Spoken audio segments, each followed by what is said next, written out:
सुप्रजा रामपूर्वा सन्ध्या प्रवर्तते उत्तिष्ठ नरशार्दूला कर्तव्यं दैवमाह्निकम् उत्तिष्ठोत्तिष्ठ गोविन्द उत्तिष्ठ गरुडध्वजा उत्तिष्ठ कमलाकान्ता त्रैलोक्यं मङ्गलं कुरु मातः समस्त जगतां मधुकैटभारे वक्षो विहारिणि मनोहर दिव्यमूर्ते श्री स्वामी निश्रित जनप्रिय दानशीले श्री वेंकटेश दयते तव सुप्रभातम् तव सुप्रभातमरविन्दलोचने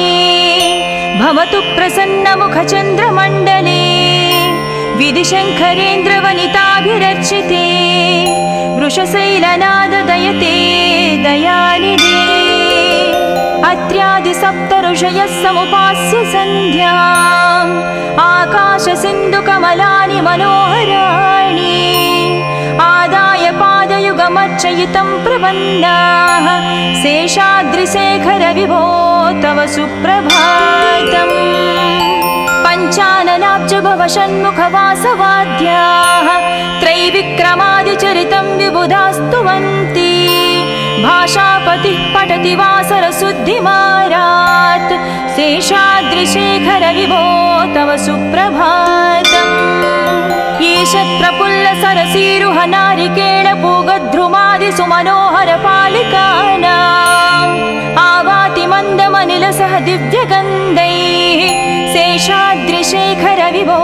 तव सुप्रभातम् उन्मील्य नेत्रयुगमुत्तम पञ्जरस्ताः पात्रावशिष्ट कदलीस्थलपायसानि भुक्त्या सलीलमदखेळ सुखा पठन्ति शेषाद्रिशेखर विभो तव सुप्रभातम् तन्त्री प्रकर्ष मधुरस्वनयादि पञ्चा गायत्यनन्तचरितं तव नारदोऽपि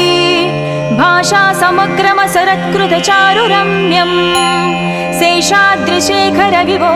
तव सुप्रभातम् भृङ्गावळी च मकरन्दरसानुविद्ध जङ्कारगीतनिनदैः सह सेवनाय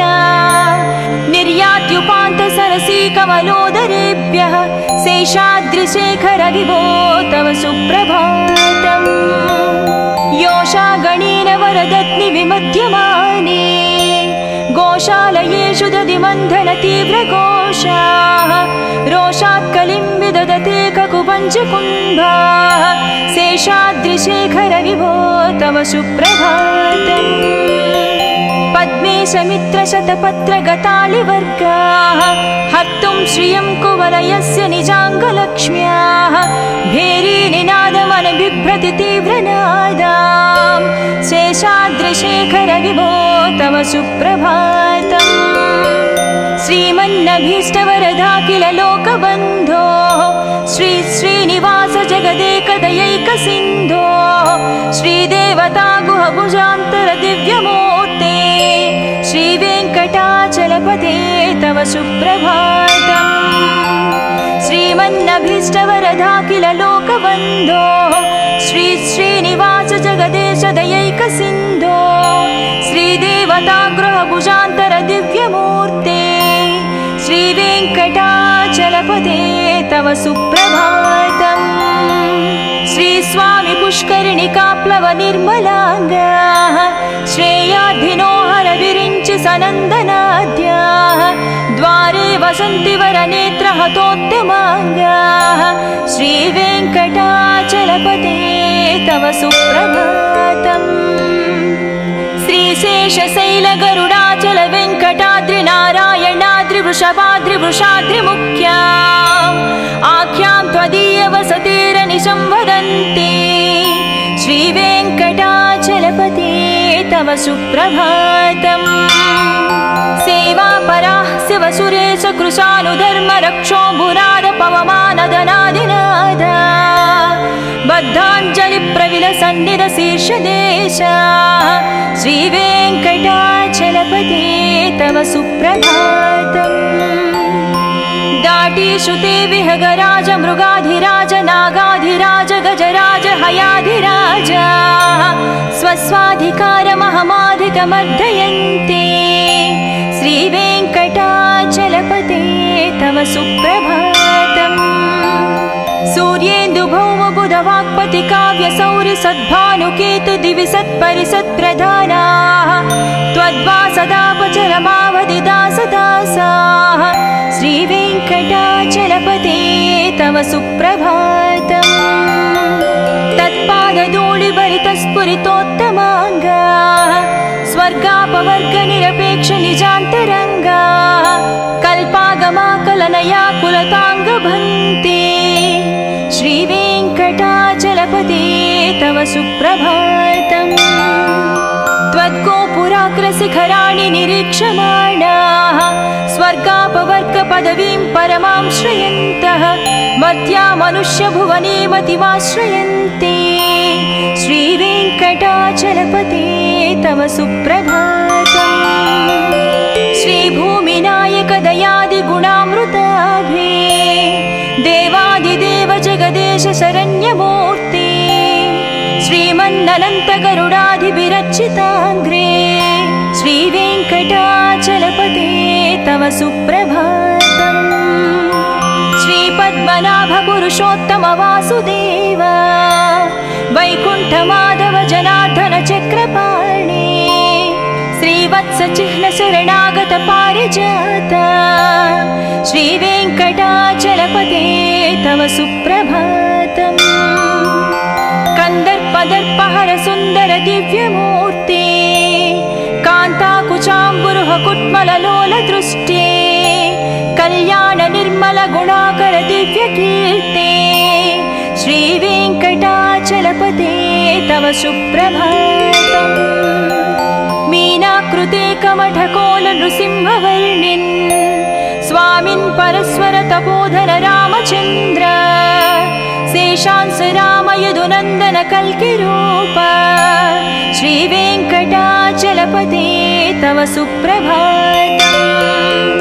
येलालवङ्घगनसार सुगन्धितीर्थम् दिव्यं वियत्सरितु हेमघटेषु पूर्णम् धृत्वाद्धवैदिकशिखामणयः प्रहृष्टाः तिष्ठन्ति वेङ्कटपते तव सुप्रभातम् भास्वानुदीति विकचाविसरोरुहाणि सम्पूरयन्ति निनदैककुबो विहङ्गाः श्रीवैष्णवाः सतमर्धितमङ्गलास्ते धामाश्रयन्ति तव वेङ्कट सुप्रभातम् ब्रह्मादयास्सुरवरास्सु महर्षयस्ते सन्तः सनन्दनमुखास्त्वदयोगिवर्याः धामान्तिके तव हि मङ्गलवस्तुहस्ताः श्रीवेङ्कटाचलपते तव सुप्रभातम् लक्ष्मीनिवास निरवद्य गुणैकसिन्धो संसारसागर समुत्तरणैकसेतो वेदान्तवेद्य निजवैभव भक्तभोग्या श्रीवेङ्कटाचलपते तव सुप्रभातम् लक्ष्मीनिवास निरवद्य गुणैकसिन्धो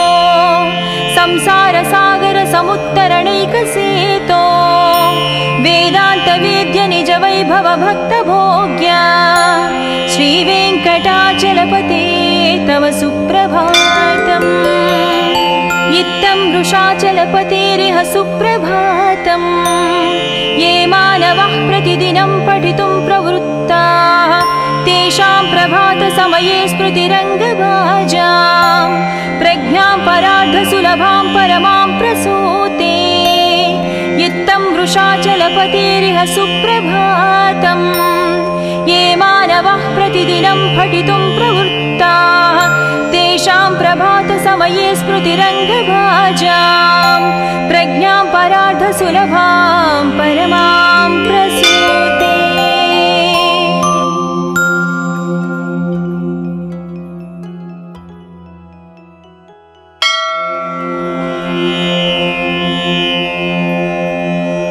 कौसल्या सुप्रजा रामपूर्वा सन्ध्या प्रवर्तते उत्तिष्ठ नरशार्दूला कर्तव्यं दैवमाह्निकम् उत्तिष्ठोत्तिष्ठ गोविन्द उत्तिष्ठ गरुडध्वजा उत्तिष्ठ कमलाकान्ता त्रैलोक्यं मङ्गलं कुरु। मातः समस्त जगतां मधुकैटभारे वक्षो विहारिणि मनोहर दिव्यमूर्ते श्रीस्वामि निश्रित जनप्रिय दानशीले श्रीवेङ्कटेश दयते तव सुप्रभातम्। तव सुप्रभातमरविन्दलोचने भवतु प्रसन्नमुखचन्द्रमण्डले विधिशङ्करेन्द्रवनिताभिरर्चिते वृषशैलनाददयते दयानिधे। अत्र्यादिसप्तऋषयः समुपास्य सन्ध्याम् आकाशसिन्धुकमलानि मनोहराणि आदाय पादयुगमर्चयितं प्रपन्नाः शेषाद्रिशेखर विभो तव सुप्रभातम्। पञ्चाननाब्ज भवषण्मुखवासवाद्याः त्रैविक्रमादिचरितं विबुधास्तुवन्ति भाषापतिः पठति वासरशुद्धिमारात् शेषाद्रिशेखर विभो तव सुप्रभातम्। ईशत्प्रफुल्लसरसीरुह नारिकेळपूगद्रुमादिसुमनोहरपालिकानाम् आवाति मन्दमनिलसह दिव्यगन्धैः शेषाद्रिशेखर विभो तव सुप्रभातम्। उन्मील्य नेत्रयुगमुत्तमपञ्जरस्ताः पात्रावशिष्टकदलीस्थलपायसानि भुक्त्या सलीलमदखेळ सुखा पठन्ति शेषाद्रिशेखर विभो तव सुप्रभातम्। तन्त्री प्रकर्ष मधुरस्वनयादिपञ्च गायत्यनन्तचरितं तव नारदोऽपि भाषा समग्रमसरत्कृतचारुरम्यम् शेषाद्रिशेखर विभो तव सुप्रभातम्। भृङ्गावळी च मकरन्दरसानुविद्धजङ्कारगीतनिनदैः सह सेवनाय निर्यात्युपान्तसरसी कमलोदरेभ्यः शेषाद्रिशेखर विभो तव सुप्रभातम्। योषा गणेन वरदत्नि विमध्यमाने गोशालयेषु दधिमन्थन तीव्रघोषाः रोषात् कलिं विदधते ककुपञ्चकुम्भाः शेषाद्रिशेखर विभो तव सुप्रभातम्। पद्मेशमित्रशतपत्रगतालिवर्गाः हर्तुं श्रियं कुवलयस्य निजाङ्गलक्ष्म्याः भेरीनिनादमनबिभ्रति तीव्रनादाम् शेषाद्रिशेखर विभो तव सुप्रभातम्। श्रीमन्नभीष्टवरदाखिल लोकबन्धो श्री श्रीनिवास जगदेकदयैकसिन्धो श्रीदेवता गुहभुजान्तर दिव्यमूर्ते श्रीवेङ्कटाचलपते तव सुप्रभातम्। श्रीमन्नभीष्टवरदाखिल लोकबन्धो श्री श्रीनिवास जगदेश दयैकसिन्धो श्रीदेवता गृहभुजान्तर दिव्यमूर्ते श्रीवेङ्कटाचलपते तव सुप्रभातम्। श्रीस्वामि पुष्करिणिकाप्लव निर्मलाङ्गाः श्रेयाधिनो हरविरिञ्चि सनन्दनाद्याः द्वारे वसन्ति वरनेत्रहतोत्तमाङ्गाः श्रीवेङ्कटाचलपते तव सुप्रभातम्। श्रीशेषशैलगरुडाचल वेङ्कटाद्रिनारायणाद्रिवृषभाद्रिवृषाद्रिमुख्या आख्यां त्वदीयवसतिरनिशं वदन्ति श्रीवेङ्कटाचलपते तव सुप्रभातम्। सेवापराः शिवसुरेश कृशानुधर्मरक्षोऽम्बुराद पवमानदनादिनाद बद्धाञ्जलिप्रविलसन्निधशीर्षदेशा श्रीवेङ्कटाचलपते तव सुप्रभातम्। दाटीषु ते विहगराज मृगाधिराज नागाधिराज गजराज हयाधिराज स्वस्वाधिकारमहमाधिकमर्दयन्ते श्रीवेङ्कटाचलपते तव सुप्रभातम्। सूर्येन्दुभौमबुधवाक्पति काव्यसौरि सद्भानुकेतु दिवि सत्परिसत्प्रधानाः त्वद्व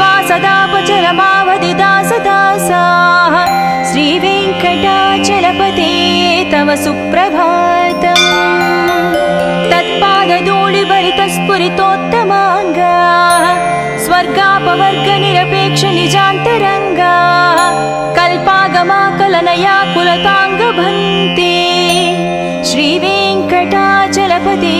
तव सुप्रभातम् त्वद्गोपुराग्रशिखराणि निरीक्षमाणाः स्वर्गापवर्गपदवीं परमां श्रयन्तः मध्या मनुष्यभुवने मतिमाश्रयन्ते श्रीवेङ्कटाचलपते तव सुप्रभातम् श्रीभूमिनायक दयादिगुणामृताभे देवादिदेव जगदेश शरण्यमूर्ते श्रीमन्ननन्त गरुडाधिभिरर्चिताङ्घ्रे श्रीवेङ्कटाचलपते तव सुप्रभातम् श्रीपद्मनाभ पुरुषोत्तम वासुदेव वैकुण्ठमाधव जनार्दन चक्रपाणे श्रीवत्स चिह्न शरणागत पारिजात श्रीवेङ्कटाचलपते तव सुप्रभातम् कंदर्पदर्पहर सुंदर दिव्यमूर्ते कांताकुचाम्बुरुह कुट्मललोल दृष्टे कल्याण निर्मल गुणाकर दिव्यकीर्ते श्रीवेङ्कटाचलपते तव सुप्रभातम् मीनाकृते कमठकोल नृसिंहवर्णिन् स्वामिन् परस्वर तपोधर रामचन्द्र शेषांस राम यदुनन्दन कल्किरूप श्रीवेङ्कटाचलपते तव सुप्रभातम् येलालवङ्घगनसार सुगन्धितीर्थम् दिव्यं वियत्सरितु हेमघटेषु पूर्णम् धृत्वाद्धवैदिकशिखामणयः प्रहृष्टाः तिष्ठन्ति वेङ्कटपते तव सुप्रभातम् भास्वानुदीति विकचावि सरोरुहाणि सम्पूरयन्ति निनदैककुभो विहङ्गाः श्रीवैष्णवाः सतमर्धितमङ्गलास्ते धामाश्रयन्ति तव वेङ्कट सुप्रभातम् ब्रह्मादयाः सुरवराः सुमहर्षयस्ते सन्तः सनन्दनमुखास्त्वदयोगिवर्याः धामान्तिके तव हि मङ्गलवस्तुहस्ताः श्रीवेङ्कटाचलपते तव सुप्रभातम् लक्ष्मीनिवास निरवध्य गुणैकसिन्धो संसारसागर समुत्तरणैकसेतो वेदान्तवेद्य निज वैभव भक्तभोग्या श्रीवेङ्कटाचलपते तव सुप्रभातम् लक्ष्मीनिवास निरवध्य गुणैकसिन्धो संसारसागर समुत्तरणैकसेतो वेदान्तवेद्य निज वैभव भक्तभोग्या श्रीवेङ्कटाचलपते तव सुप्रभातम् इत्थं वृषाचलपतेरिह सुप्रभातम् ये मानवः प्रतिदिनं पठितुं प्रवृत्ताः तेषां प्रभातसमये स्मृतिरङ्गभाजां प्रज्ञां परार्धसुलभां परमां प्रसूते इत्थं वृषाचलपतेरिह सुप्रभातम्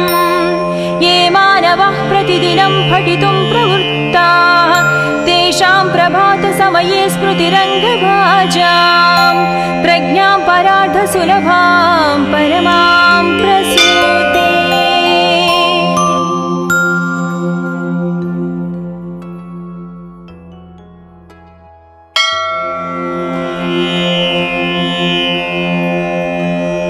कौसल्या सुप्रजा रामपूर्वा सन्ध्या प्रवर्तते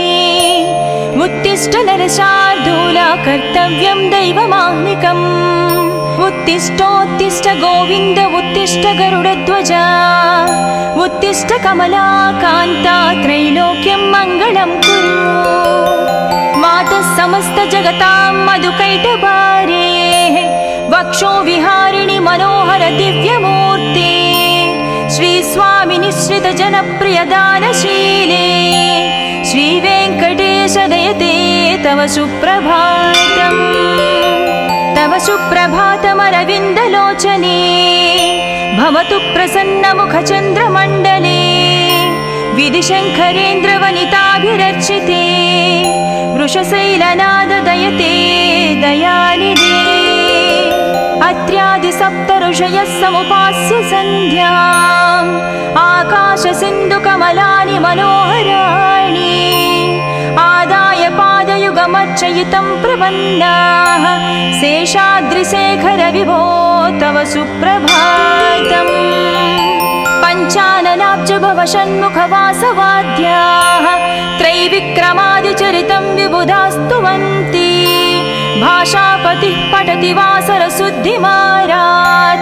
शेषाद्रिशेखरविभो तव सुप्रभातम्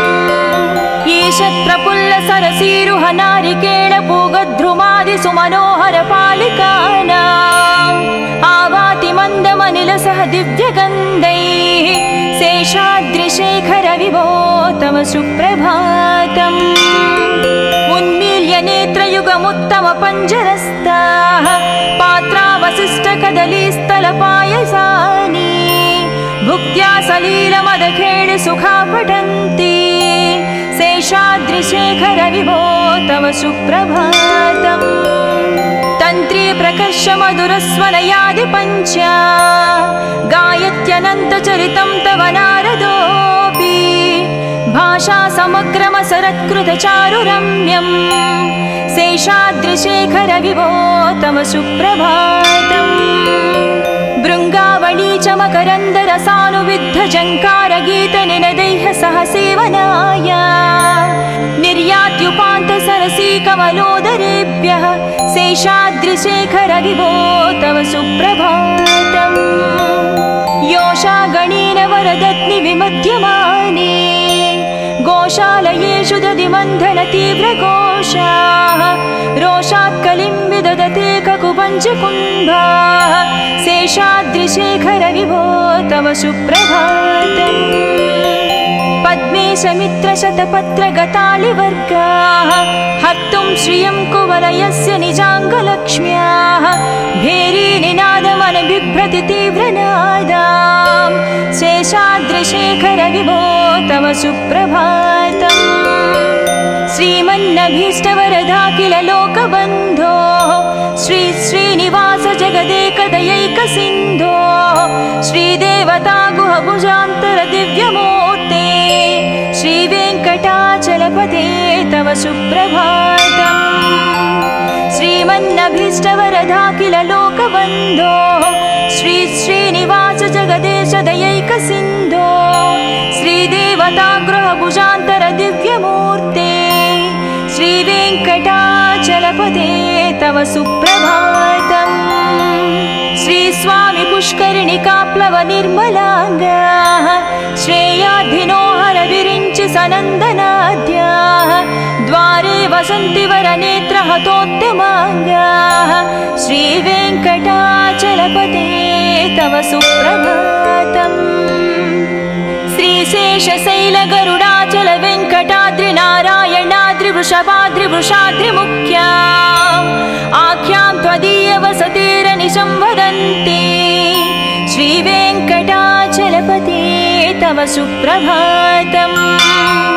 सेवापराः शिवसुरेश कृशानुधर्मरक्षो भुराद पवमानदनादिनाद बद्धाञ्जलिप्रविलसन्निधशीर्षदेश श्रीवेङ्कटाचलपते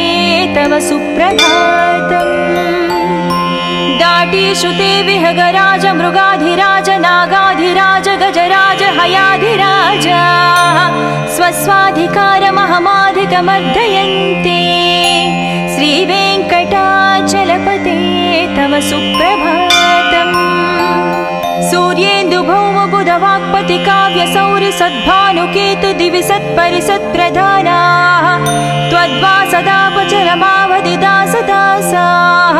श्रीवेङ्कटाचलपते तव सुप्रभातम् तत्पादधूलिभरितस्फुरितोत्तमाङ्गाः स्वर्गापवर्गनिरपेक्षनिजान्तरङ्गाः कल्पागमाकलनया कुलताङ्गभन्ते श्रीवेङ्कटा तव सुप्रभातम् त्वद्गोपुराग्रशिखराणि निरीक्षमाणाः स्वर्गापवर्गपदवीं परमां श्रयन्तः मर्त्या मनुष्यभुवने मतिमाश्रयन्ते श्रीवेङ्कटाचलपते तव सुप्रभातम् श्रीभूमिनायक दयादिगुणामृताभे देवादिदेव जगदेश शरण्यमूर्ते श्रीमन्ननन्तगरुडाधिविरचिताङ्ग्रे श्रीवेङ्कटाचलपते तव सुप्रभातम् श्रीपद्मनाभ पुरुषोत्तम वासुदेव वैकुण्ठमाधव जनार्दन चक्रपाणे श्रीवत्सचिह्न शरणागत पारिजात श्रीवेङ्कटाचलपते तव सुप्रभातम् कन्दर्पदर्पहर सुन्दर दिव्यमूर्ते कान्ताकुचाम्बुरुह कुट्मललोल दृष्टे कल्याण निर्मल गुणाकर दिव्यकीर्ते श्रीवेङ्कटाचलपते तव सुप्रभातम् मीनाकृते कमठकोल नृसिंहवर्णिन् स्वामिन् परस्वर तपोधन रामचन्द्र शेषांस राम यदुनन्दन कल्किरूप श्रीवेङ्कटाचलपते तव सुप्रभातम् येलालवङ्घगनसार सुगन्धितीर्थम् दिव्यं वियत्सरितु हेमघटेषु पूर्णम् धृत्वाद्धवैदिकशिखामणयः प्रहृष्टाः तिष्ठन्ति वेङ्कटपते तव सुप्रभातम् भास्वानुदीति विकचाविसरोरुहाणि सम्पूरयन्ति निनदैककुबो विहङ्गाः श्रीवैष्णवाः सतमर्धितमङ्गलास्ते धामाश्रयन्ति तव वेङ्कटसुप्रभातम् ब्रह्मादयाः सुरवरास्सु महर्षयस्ते सन्तः सनन्दनमुखास्त्वदयोगिवर्याः धामान्तिके तव हि मङ्गलवस्तुहस्ताः श्रीवेङ्कटाचलपते तव सुप्रभातम् लक्ष्मीनिवास निरवध्य गुणैकसिन्धो संसारसागर समुत्तरणैकसेतो वेदान्तवेद्य निज वैभव भक्तभोग्या श्रीवेङ्कटाचलपते तव सुप्रभातम् लक्ष्मीनिवास निरवध्य गुणैकसिन्धो संसारसागर समुत्तरणैकसेतो वेदान्तवेद्य निज वैभव भक्तभोग्या श्रीवेङ्कटाचलपते तव सुप्रभातम् इत्थं वृषाचलपतेरिह सुप्रभातम् ये मानवः प्रतिदिनं पठितुं प्रवृत्ताः तेषां प्रभातसमये स्मृतिरङ्गभाजां प्रज्ञां परार्धसुलभां परमां प्रसूते इत्थं वृषाचलपतेरिह सुप्रभातम् ये मानवः प्रतिदिनं पठितुं प्रवृत्ताः तेषां प्रभातसमये स्मृतिरङ्गभाजां प्रज्ञां परार्धसुलभां परमां प्रसूते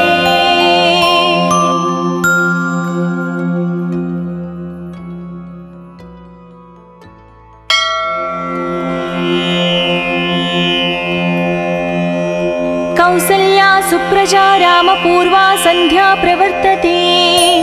उत्तिष्ठ नरशार्दूला कर्तव्यं दैवमाह्निकम् उत्तिष्ठोत्तिष्ठ गोविन्द उत्तिष्ठ गरुडध्वजा उत्तिष्ठ कमलाकान्ता त्रैलोक्यं मङ्गलं कुरु मातः समस्त जगतां मधुकैटभारे वक्षो विहारिणि मनोहर दिव्यमूर्ते श्री स्वामी निश्रित जनप्रिय दानशीले श्री वेङ्कटेश दयते तव सुप्रभातम् तव सुप्रभातमरविन्दलोचने भवतु प्रसन्नमुखचन्द्रमण्डले विधिशङ्करेन्द्रवनिताभिरर्चिते वृषशैलनाद दयते दयानिधे अत्र्यादिसप्तऋषीणां ऋषयः समुपास्य सन्ध्याम् आकाशसिन्धुकमलानि मनोहराणि आदाय पादयुगमर्चयितं प्रपन्नाः शेषाद्रिशेखर विभो तव सुप्रभातम् पञ्चाननाब्जभवषण्मुखवासवाद्याः त्रैविक्रमादिचरितं विबुधास्तुवन्ति भाषापतिः पठति वासरशुद्धिमारात् शेषाद्रिशेखर विभो तव सुप्रभातम् ईषत्प्रफुल्लसरसीरुह नारिकेळपूगद्रुमादिसुमनोहरपालिकानाम् आवाति मन्दमनिलसह दिव्यगन्धैः शेषाद्रिशेखर विभो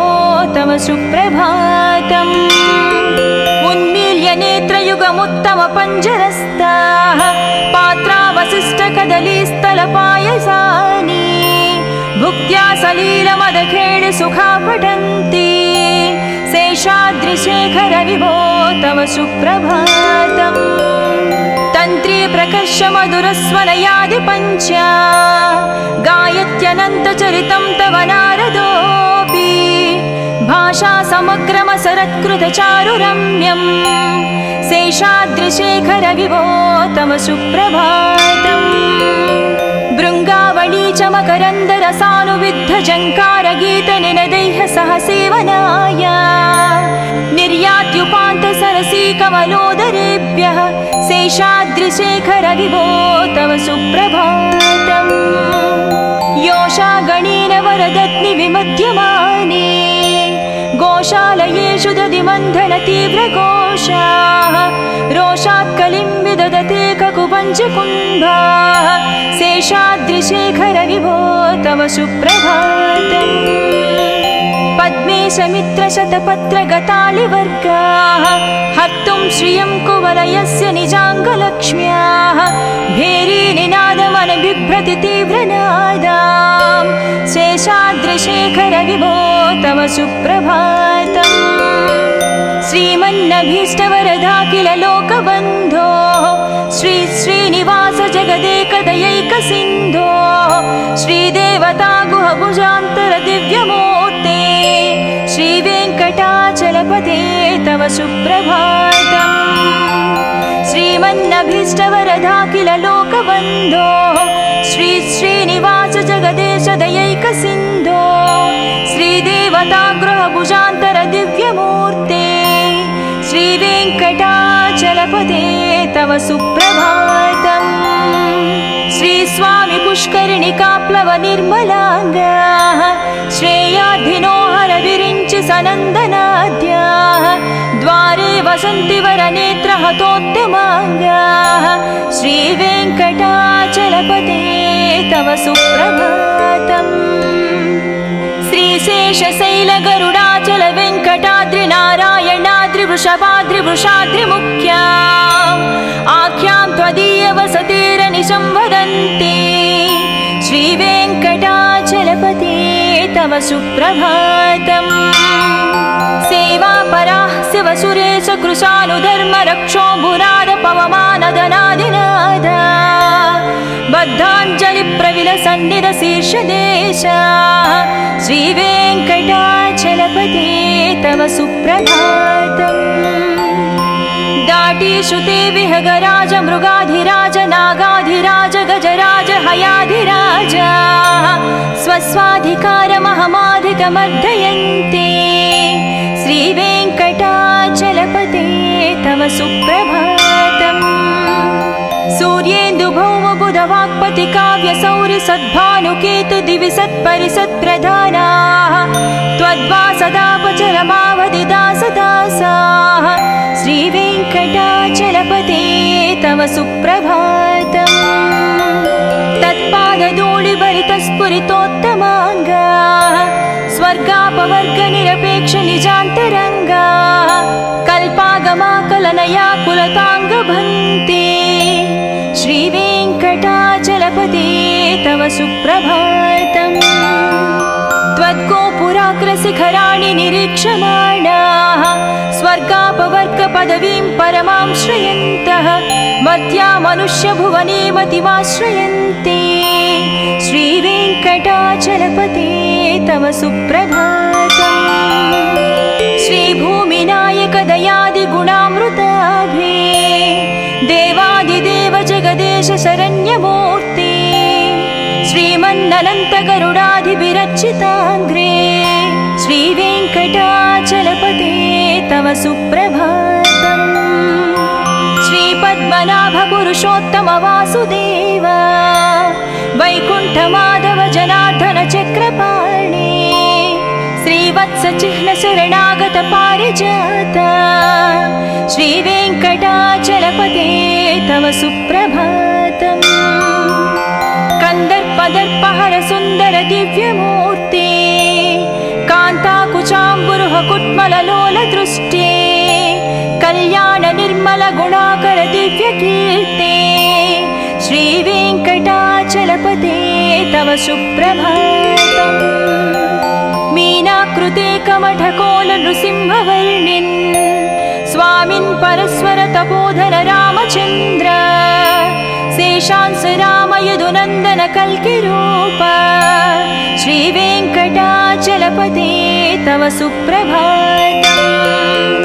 येलालवङ्घगणसार सुगन्धितीर्थम् दिव्यं वियत्सरितु हेमघटेषु पूर्णम् धृत्वाद्धवैदिकशिखामणयः प्रहृष्टाः तिष्ठन्ति वेङ्कटपते तव सुप्रभातम् भास्वानुदीति विकचाविसरोरुहाणि सम्पूरयन्ति निनदैककुबो विहङ्गा श्रीवैष्णवाः सतमर्धितमङ्गलास्ते धामाश्रयन्ति तव वेङ्कटसुप्रभातम् ब्रह्मादयास्सुरवरास्सु महर्षयस्ते सन्तः सनन्दनमुखास्त्वदयोगिवर्याः धामान्तिके तव हि मङ्गलवस्तुहस्ताः श्रीवेङ्कटाचलपते तव सुप्रभातम् लक्ष्मीनिवास निरवध्य गुणैकसिन्धो संसारसागर समुत्तरणैकसेतो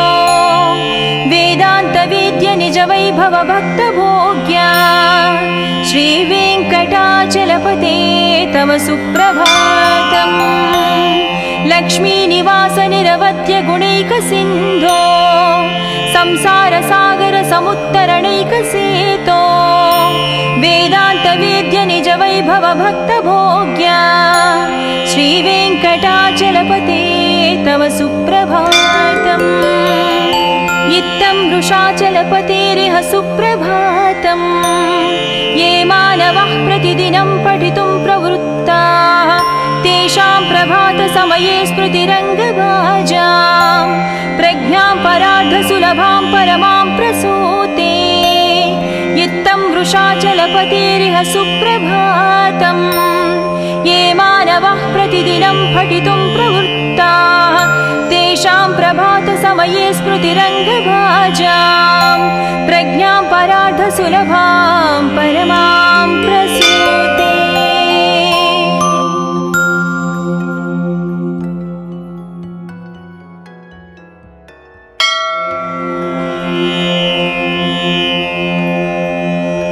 कौसल्या सुप्रजा रामपूर्वा सन्ध्या प्रवर्तते उत्तिष्ठ नरशार्दूला कर्तव्यं दैवमाह्निकम् उत्तिष्ठोत्तिष्ठ गोविन्द उत्तिष्ठ गरुडध्वजा उत्तिष्ठ कमला कान्ता त्रैलोक्यं मङ्गलं कुरु मातः समस्त जगतां मधुकैटभारे वक्षो विहारिणि मनोहर दिव्यमूर्ते श्री स्वामी निश्रित जनप्रिय दानशीले श्रीवेङ्कटेश दयते तव सुप्रभातम् तव सुप्रभातमरविन्दलोचने भवतु प्रसन्नमुखचन्द्रमण्डले विधिशङ्करेन्द्रवनिताभिरर्चिते वृषशैलनाद दयते दयानिधे अत्र्यादिसप्तऋषयः समुपास्य सन्ध्याम् आकाशसिन्धुकमलानि मनोहराणि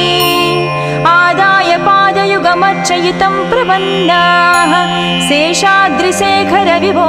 तव सुप्रभातम् पञ्चाननाब्ज भव षण्मुखवासवाद्याः त्रैविक्रमादिचरितं विबुधास्तुवन्ति भाषापतिः पठति वासरशुद्धिमारात् शेषाद्रिशेखर विभो तव सुप्रभातम् ईषत् प्रफुल्ल सरसीरुह नारिकेळ पूगद्रुमादि सुमनोहर पालिकानाम् आवाति मन्दमनिलसह दिव्यगन्धैः शेषाद्रिशेखर विभो तव सुप्रभातम् उन्मील्य नेत्रयुगमुत्तम पञ्जरस्ताः पात्रावशिष्टकदलीस्थलपायसानि भुक्त्या सलीलमदखेळि सुखा पठन्ति शेषाद्रिशेखर विभो तव सुप्रभातम् तन्त्री प्रकर्ष मधुरस्वनयादि पञ्चा गायत्यनन्तचरितं तव नारदोऽपि भाषा समग्रमसरत्कृतचारुरम्यम् शेषाद्रिशेखर विभो तव सुप्रभातम् भृङ्गावळी च मकरन्दरसानुविद्ध जङ्कारगीतनिनदैः सह सेवनाय निर्यात्युपान्त सरसी कमलोदरेभ्यः शेषाद्रिशेखर विभो तव सुप्रभातम् योषा गणेन वरदत्नि विमध्यमाने गोशालयेषु दधिमन्थन तीव्रघोषाः रोषात् कलिं विदधते ककुपञ्चकुम्भाः शेषाद्रिशेखर विभो तव सुप्रभातम् पद्मेशमित्रशतपत्रगतालिवर्गाः हर्तुं श्रियं कुवलयस्य निजाङ्गलक्ष्म्याः भेरीनिनादमनबिभ्रति तीव्रनादाम् शेषाद्रिशेखर विभो तव सुप्रभातम् श्रीमन्नभीष्टवरदाखिल लोकबन्धो श्री श्रीनिवास जगदेकदयैकसिन्धो श्रीदेवता गुहभुजान्तर दिव्यमूर्ते श्रीवेङ्कटाचलपते तव सुप्रभातम् श्रीमन्नभीष्टवरदाखिल लोकबन्धो श्री श्रीनिवास जगदेश दयैकसिन्धो श्रीदेवता गृहभुजान्तर दिव्यमूर्ते श्रीवेङ्कटाचलपते तव सुप्रभातम् श्री स्वामी पुष्करिणिकाप्लव निर्मलाङ्गाः श्रेयाधिनोहर विरिञ्चि सनन्दनाद्याः द्वारे वसन्ति वरनेत्रहतोत्तमाङ्गाः श्रीवेङ्कटाचलपते तव सुप्रभातम् श्रीशेषशैलगरुडाचल वेङ्कटाद्रि नारायणाद्रि वृषभाद्रि वृषाद्रिमुख्या आख्यां त्वदीय वसतिरनिशं वदन्ति श्रीवेङ्कटाचलपते तव सुप्रभातम् सेवापराः शिवसुरेश कृशानुधर्म रक्षोऽम्बुनाद पवमानदनादिनादा बद्धाञ्जलि प्रविलसन्निध शीर्षदेशा श्रीवेङ्कटाचलपते तव सुप्रभातम् दाटीशुते विहगराज मृगाधिराज नागाधिराज गजराज हयाधिराज स्वस्वाधिकारमहमाधिकमर्दयन्ते श्रीवेङ्कटाचलपते तव सुप्रभातम् सूर्येन्दुभौमबुधवाक्पति काव्यसौरि सद्भानुकेतु दिवि सत्परिसत्प्रधानाः त्वद्वासदापचरमावधिदासदासाः श्रीवेङ्कटाचलपते तव सुप्रभातम् तत्पादधूलिभरितस्फुरितोत्तमाङ्गाः स्वर्गापवर्गनिरपेक्ष निजान्तरङ्गाः कल्पागमाकलनया कुलताङ्गभन्ते श्रीवेङ्कटाचलपते तव सुप्रभातम् त्वद्गोपुराग्रशिखराणि निरीक्षमाणाः स्वर्गापवर्गपदवीं परमां श्रयन्तः मर्त्या मनुष्यभुवने मतिमाश्रयन्ते श्रीवेङ्कटाचलपते तव सुप्रभातम् श्रीभूमिनायक दयादिगुणामृताभे देवादिदेव जगदेश शरण्यमूर्ति श्रीमन्ननन्त गरुडाधिविरचिताग्रे श्रीवेङ्कटाचलपते तव सुप्रभातम्। श्रीपद्मनाभ पुरुषोत्तम वासुदेव वैकुण्ठमाधव जनार्दन चक्रपाणि श्रीवत्स चिह्न शरणागत पारिजात श्रीवेङ्कटाचलपते तव सुप्रभातम्। कंदर्पदर्पहर सुन्दर दिव्यमूर्ति कान्ताकुचाम्बुरुह कुट्मललोल दृष्टे कल्याण निर्मल गुणाकर दिव्यकीर्ते श्रीवेङ्कटाचलपते तव सुप्रभातम्। मीनाकृते कमठकोल नृसिंहवर्णिन् स्वामिन् परस्वर तपोधर रामचन्द्र शेषांस राम यदुनन्दन कल्किरूप श्रीवेङ्कटाचलपते तव सुप्रभातम्। येलालवङ्घगणसार सुगन्धितीर्थम् दिव्यं वियत्सरितु हेमघटेषु पूर्णम् धृत्वाद्धवैदिकशिखामणयः प्रहृष्टाः तिष्ठन्ति वेङ्कटपते तव सुप्रभातम्। भास्वानुदीति विकचावि सरोरुहाणि सम्पूरयन्ति निनदैककुबो विहङ्गा